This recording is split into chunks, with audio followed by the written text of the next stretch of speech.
Time is money, and we all agree on that. That's why today I will be taking just 21 minutes of your precious day to tell you all that I know and that I've learned about some of the trickiest Italian grammar rules in order to help you save time and a lot of energy. I am Giada from FluentU Italian, and in this video I will break down this beautiful language into the core components of its structure. This will give your brain the foundation so that it can receive new information, like words and phrases, and actually make sense out of them and also be able to use them. Sounds pretty intense, right? It isn't though. With that being said, make sure to watch this video slowly. A second watch where you take some notes is also recommended, most of all if you feel like you might forget something. And the best part of this lesson is that the basic rules are already in your brain if you are an English native speaker. Before we start our full immersion, I want you to remember this phrase I'm about to show you until the end of the video, when you'll finally have all the tools to be able to decode this specific phrase and many more Italian sentences. Here's your phrase. Luca e Sofia viaggiano frequentemente perché lui è un fotografo e lei è una modella. Io li conosco molto bene. Subject pronouns. Now, the very first component I will analyze are I pronomi personali soggetto, or subject pronouns. A subject pronoun is exactly what it sounds like. A pronoun that takes the place of a noun as the soggetto, subject of a sentence. A quick example of this could be Io uso FluentU. I use FluentU, where io, is the subject pronoun. In spoken Italian, they are often omitted and they always precede the conjugated verb. They are io, tu, lui, lei, noi, voi, loro. Verbs.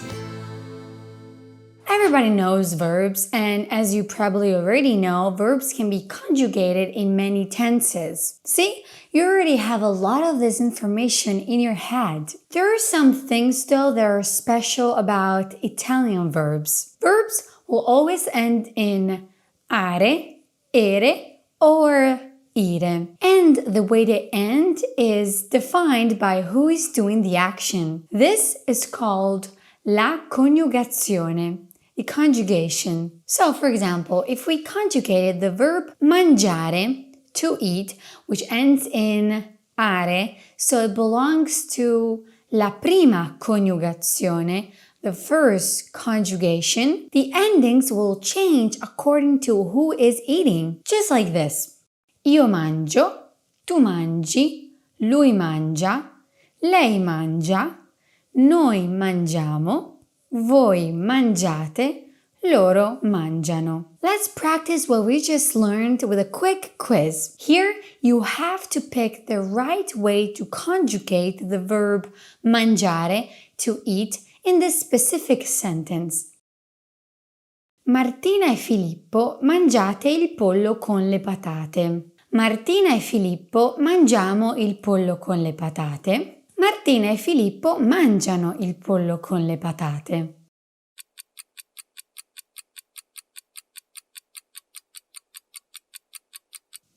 Did you say option C? If so, good job! Martina e Filippo mangiano il pollo con le patate is the right way to conjugate the verb mangiare, to eat, in this specific sentence. We then have verbs like vincere, to win, that are conjugated following la seconda, the second category rules. Io vinco, tu vinci, lui vince, lei vince, noi vinciamo, voi vincete, loro vincono. While partire, to leave, belongs to the last and terza, third verb conjugation. In fact, it ends in ire. Here's how you conjugate it. Io parto, Tu parti, lei parte, noi partiamo, voi partite, loro partono. So, to briefly summarize what we've just seen together, you have to remember that in Italian we have 3 categories of verbs. The first ones end in are, the second in ere, and the last ones in ire. Once you've detected which category a verb actually belongs to, all you have to do is conjugate it according to the rules of that specific category. Objects. Moving on to the last bit of what creates a very short and basic Italian sentence, we generally use the word oggetto, object, to refer to the thing or the person that the action is done to, or simply the one who receives the action. A direct object can be un nome o un pronome, a noun or a pronoun that receives the action of the verb in a sentence. Let's see an example of a very easily structured sentence in Italian. Anna mangia la torta. Anna eats the cake. The magic formula is soggetto, verbo, oggetto. Subject, verb, object. Just like in English. Articles. Moving on, I have to point out something that Italian actually differs from English in its ground rules, namely gli articoli, the articles. They are very handy words that tell us number and gender in regards to nouns. Since, like you probably already know, Italian nouns can be either maschili, masculine, or femminili, feminine, unlike English, singolari, singular, and plurali, plural. The article that precedes these nouns cues us to these important distinctions. In English, we simply use the word the to refer to all the definite articles. In Italian, we have 7 of them. The masculine singular articles are il and lo. And yes, there's 2 different masculines. Crazy, right? Those Latins definitely didn't make it easy on us. While the masculine plural articles are I and gli. Here are some examples with each one of these masculine articles. Il libro, the book. I libri, the books. Lo studente, the student. Gli studenti, the students. I'm pretty sure you're asking yourself, how do I know when to use one or the other? Here's the answer. We use lo, or the plural form gli, in front of words that start with pn, lo pneumatico, the pneumatic, ps, gli psicologi, the psychologists, gn, lo gnomo, the gnome, Z, gli zoccoli, the hooves, X, lo xilofono, the xylophone, Y, lo yogurt, the yogurt, S followed by a consonant, gli scogli, the rocks, I followed by a vowel, lo iodio, the iodine. I know that all these rules seem like a lot, but stay with me. In just a second, I will show you how you can remember all this by simply watching real-world videos and getting used to hearing them without having to memorize everything. Okay, now back to us. We then have the feminine definite articles. In the singular, la, and in the plural, le. We use them just as follows. La barca, the boat. Le barche, the boats. La spiaggia, the beach. Le spiagge, the beaches. Lastly, the Italian definite articles are used in place of the English a or an when it comes to a singular noun. When talking about singular masculine nouns, we use un or uno. Una is the feminine form of it. So, for instance, we would say è un treno veloce, it's a fast train. È una bicicletta rossa. It's a red bicycle. Do you want to make sure you know exactly how conjugated verbs are actually pronounced and that you can learn chart after chart without having to memorizing it? Well, use the FluentU app just like me.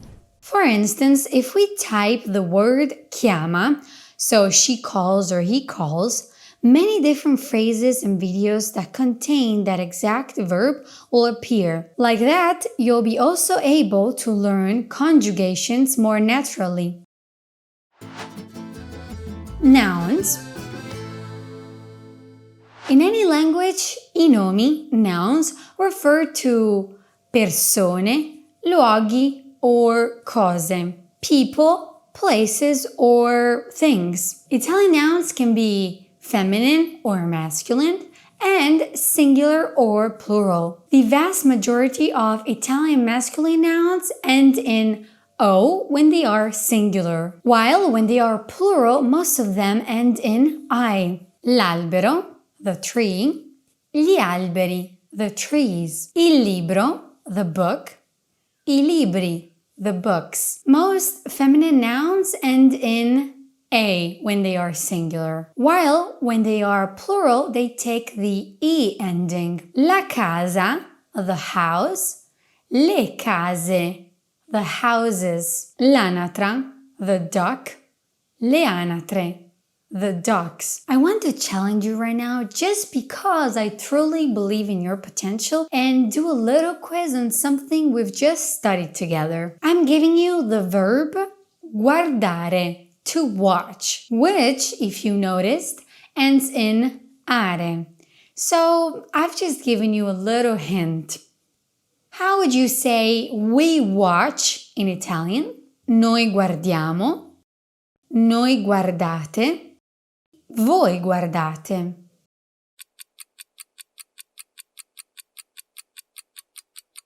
The right answer is noi guardiamo, because we conjugated according to the first conjugation's rules. And what if we wanted to add the TV? So, we watch the TV. Do you know how to say that? Let's see if you do. Do we say noi guardiamo il TV? Noi guardiamo le TV? Noi guardiamo la TV?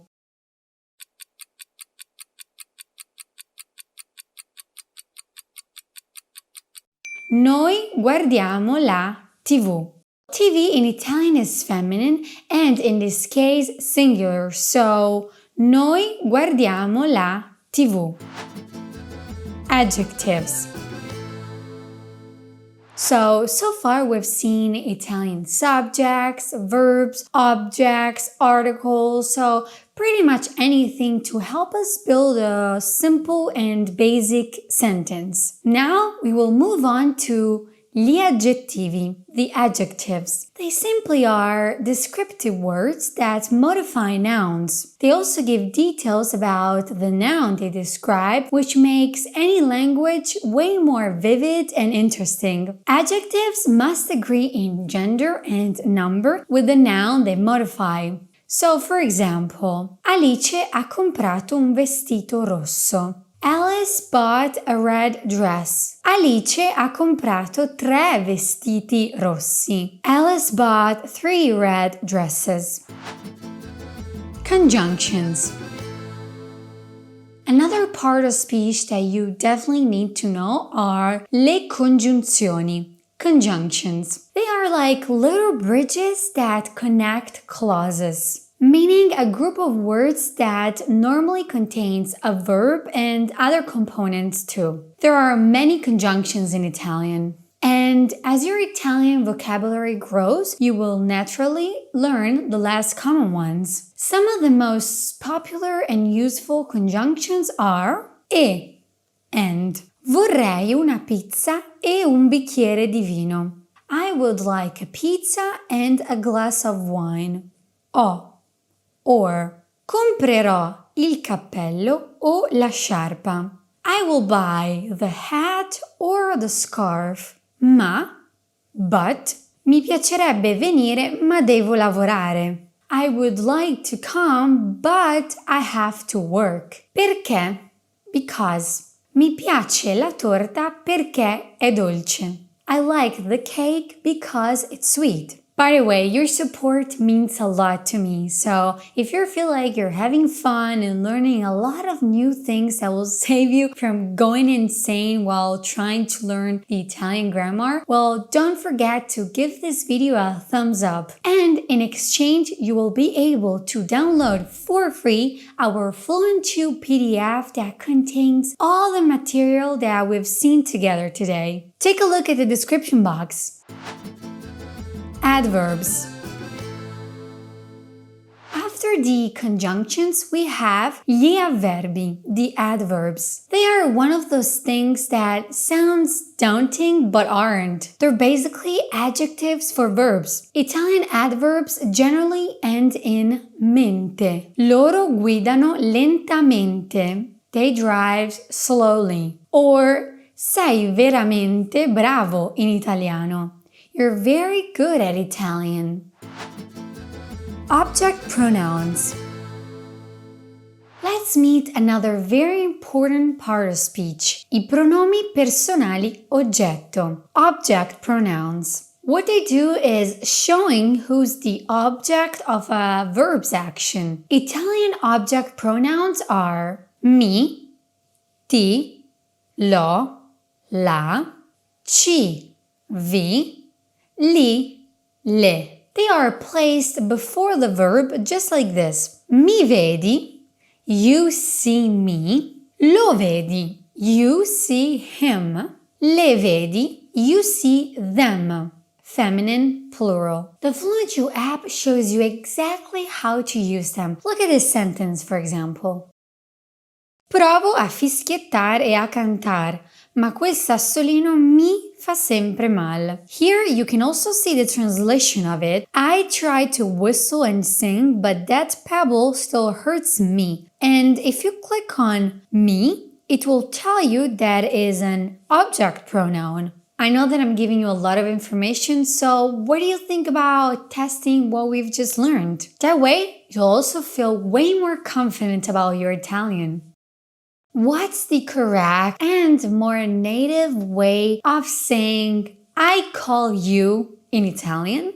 Ti chiamiamo, io ti chiamo, ti chiamo.